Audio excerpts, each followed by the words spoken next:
So Andy's already talked about the importance of building a framework, and actually what he's done has allowed me to skip over this one a little bit more quickly. So we might cover this a little bit more quickly than I expected. But a couple of workshops ago, we looked at the phenomenal process, and the phenomenal process is essentially creating a client journey that we could say from this is where the client is to this is where they want to go. And if you remember, I went through the efficient portfolio, the efficient wealth management process. Now, this is sort of the same thing as what Andy was describing, but it's not the same thing. So this is the process that we lead a client through, and the client needs to know where they start, i.e. the pain points that they're in. This is exactly what Andy was talking about, and where they need to get to, and how you're going to help them in delivering that. But that to me is different. So the phenomenal process is the journey that you take the client on. What Andy did describe really well was how what we're trying to do is show them that where they are at the moment and where they need to get to.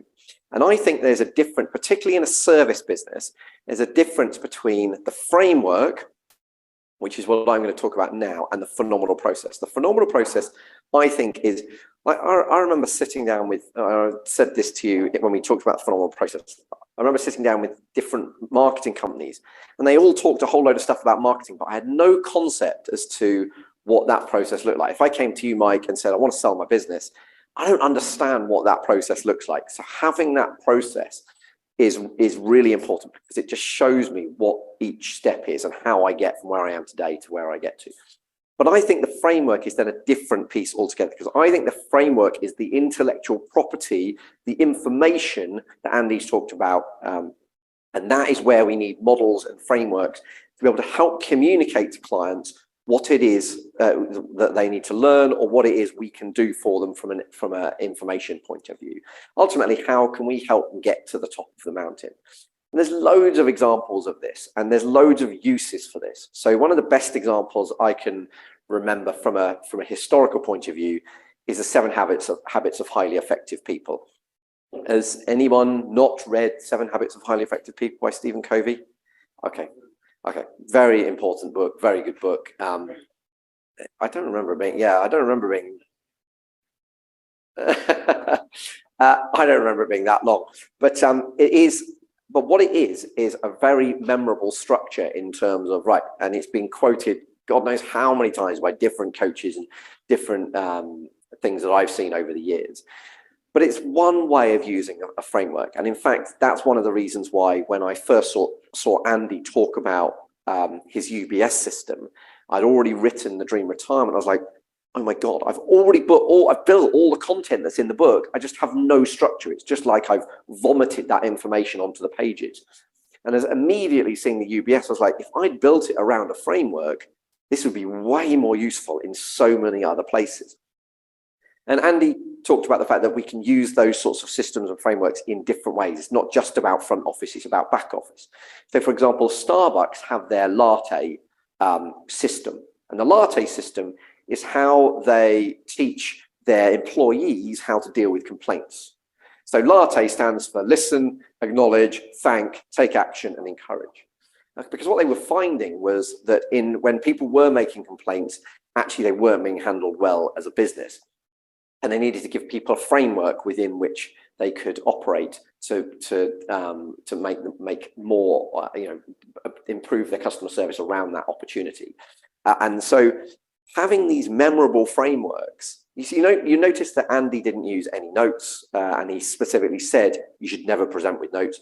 Actually, I don't know if you were aware, but there was a couple of times where he was quoting subsystems, like the file-based level of what they were, without any notes, and he knew exactly what they were because there was a framework. He wasn't actually sharing that framework with you at the time in terms of the visual, but he knew, for example, there was 3 Fs that were, and then you get them, and then, oh, by the way, they're on a slide 3 minutes later, because having these systems and frameworks makes it memorable.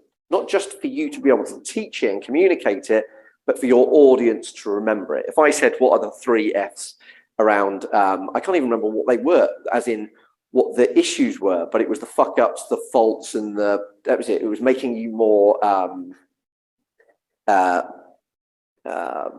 communicating you being yourself, wasn't it? Or making the There you go. Thank you. The 3S.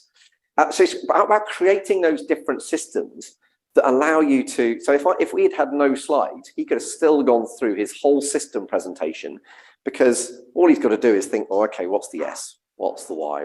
And it becomes really powerful. But that's the same for your employees. If you have a latte system, you go, oh, somebody's complaining. Right, okay, fine. I need to listen.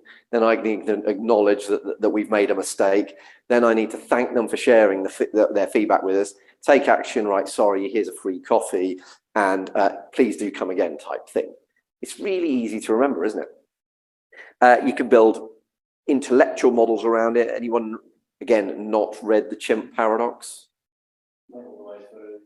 Well, The Chimp Paradox is a book where read the first probably 3 or 4 chapters, skip 8 chapters and read the last 2. Like, I was told that, I ignored it, and I got to the end and went, really wish I'd listened to that advice. There's a lot of fluff in the middle of that book. But the concept around the brain being essentially 3 things, having the human brain, the computer brain, and the chimp brain, is a great model that then becomes very shareable, very memorable. And many, many books do this. So there's a book called The 5 Languages of Love. Again, it's all built around a framework of the 5 languages of love. If you see TED Talks, repeatedly you see people building models around this. I saw a TED Talk recently, how to transform apocalypse fatigue into action on global warming. You'll notice that he has the 5 Ds, although identity, he kind of misses the I off identity. So I'm not quite sure how that works, but it's almost the 5 Ds. But again, he's built a framework. It means it's really easy to explain when he's speaking. He can write a book on that. He can create video content around that. Having these different frameworks works incredibly well in so many different levels. Plus, it makes you unique. It means that nobody else is offering what you're offering. Nobody, because it's your unique product. Essentially, what it is those of us that are in the service industry, which is everyone in this room, as we've already established, are able to create their product. It's their solution that they can sell. And it means that you can sell it for a lot more. So a few more examples of what that looks like. So as you've already seen, you've got the Better Future Framework, which I've already, I've shared with you many, many times. But again, it's a model. It was the model around which I wrote Entrepreneurial Happiness. It's the model around which I've done the Breakthrough Business Breakfast.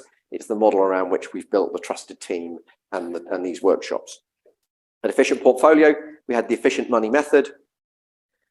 And that was all about how we could help people basically create their dream retirement. So we've got the 6 Ps. And ultimately what we're trying to do here is we're trying to create what are the 6 pain points and what are the 6 solutions to that. And if we build that framework, then we can essentially communicate to our clients really clearly, this is what's going wrong at the moment. This is what's not good. And here's a solution that will mean that it's better. And if you understand what it is that your client's pain points are, as Andy talked about, then you can build the type of solution that will, what you want is people to be, as Andy said, you want people to see it and go, this is exactly what I need. You know, guess what? His audience all want to know how to teach really well from the stage and sell from the stage. And so no surprise that the name of his UBS is the Sell and Serve System. When I wrote the Life Legacy Gift, again, we created another one of these systems. And ultimately, how you use this is up to you. So for example, I know we talked about the idea of creating an app at some point. This could be the framework that goes into the app, or that goes into goes into talks, or it goes into the book. And in fact, ultimately, it probably goes into all of them. We've seen Andy's quite extensively today, but it's a great example of how you've got those pain points there. He's got 6 of them, and then you've got the subsystems underneath it that solves the problem. And if you remember from Georgia when she spoke, we had her UBS system as well that was explaining exactly how we go to publish a book, from plan to produce to publish. But it doesn't have to be that you have one override. I mean, what you want is one intellectual framework that you teach clients. But actually, you can have many, many sub-frameworks. So within, you've seen with Andy's, you've seen different systems under systems. And for example, Tony Robbins is classic at doing this. So he talks about his 6 human needs, something that we're going to do in a future workshop. He talks about the pyramid of mastery. He talks about the importance of changing your state. And he has different systems and models for each of these, because it makes it way more memorable, way easier to explain. One of the things that you need to do as well is to name these systems. And we talked about, when we talked about the phenomenal process, we talked about how we can name systems using the plus the benefit plus the process word. And we talked about the different types of process words, so I'm not going to cover that now. But there are some naming strategies we can take. We can use systems that we can use to create more advanced names. You've seen it with Andy's work.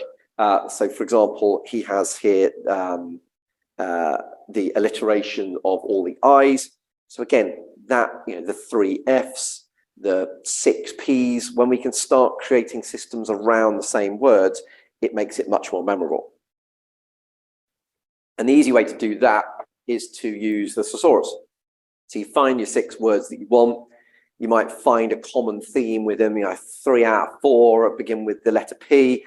Oh, bloody hell, I wish the 4th one did. Well, you go to the thesaurus and guess what? You probably find a word that means almost the same thing, but that does begin with a letter P. And that's why sometimes you'll say, well, in my system, I can't remember which one it was in system, but he said, well, what do I mean by that? I mean this. So he would have ideally had that word, but it wouldn't have spelt system. So he has to change it, but at least it makes it memorable. And then what we can do is we can also create acronyms, as we've seen with Andy. So if we have acronyms, then again, it makes it really easy to remember it, deliver it. What was really interesting for me, seeing Andy speak earlier, was like right from the off, I knew, asking 2 questions, pain points, opportunities over here, why it's important, why now, his story. I'm just watching the whole thing. I know his system, so I'm just watching it all play out in front of me. But what's amazing is that because of things like the acronyms, yeah, he could have done that whole thing with no slides. And likewise, because I know the system, so could I. So creating names with acronyms is really powerful. Also, because what ends up happening is if I give you an acronym and say, right, okay, it's all about the profitable business plan. It's about how you can make way more money than you're making today. I'm only going to talk to you about partnerships. The thing that's then going on in your brain is, what does L, A, and N stand for? I need completion. I need to know what the others are. So you can create incompletion, which has people going, I want to know more. So that's one of the beautiful things about having acronyms. And if you want to create acronyms, another good tool you can use is Scrabble Word Finder. So Scrabble Word Finder, you might say, look, I've got, I don't know, I know you need to dash, so no, don't worry. I will see you. I'll see you soon. And we can send you a recording of this, Jade.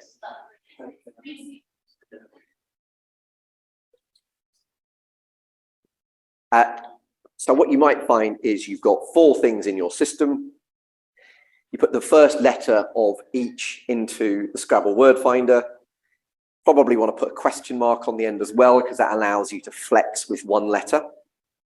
And then guess what? It starts spitting out system. You go, well, ooh, model, that'll work well in a name. So now all I need to do is I've got, like, the M is the question mark. The other 4 are determined. So now I've just got to find an M replacement for whichever one is missing. And I've now got the Free Life Business Model. So the Scrabble Word Finder is a brilliant tool for building your acronyms. And obviously you don't want to do this. Don't let the acronym drive the solution. You've got to have the solution first. So one of the best ways you can do that is through mind mapping. So the mind mapping is, I use, I don't know how it's a crap name. Oya, A-Y-O-A. It's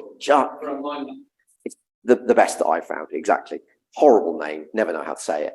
But But the best way for building any of these systems out is through a mind map, because what you find is you go, well, there's these 12 principles that I want to include, but actually, you know, you don't really want a system of 12 principles. Really, you want no less than 3, no more than 6, or sorry, no more than 8 actually. So you might then start to chunk up, and that's why I end up with 3 for money, fun, and time. And then I'm going, well, I've got all of these 20 principles I want to cover. I'll pop them into the right place that's relevant. Sometimes you go, well, that could be in either. But it allows you to move things around and evolve, and then start to identify the 5 sub tiers, and then you can build your system around it. So mind mapping is a brilliant way of doing that.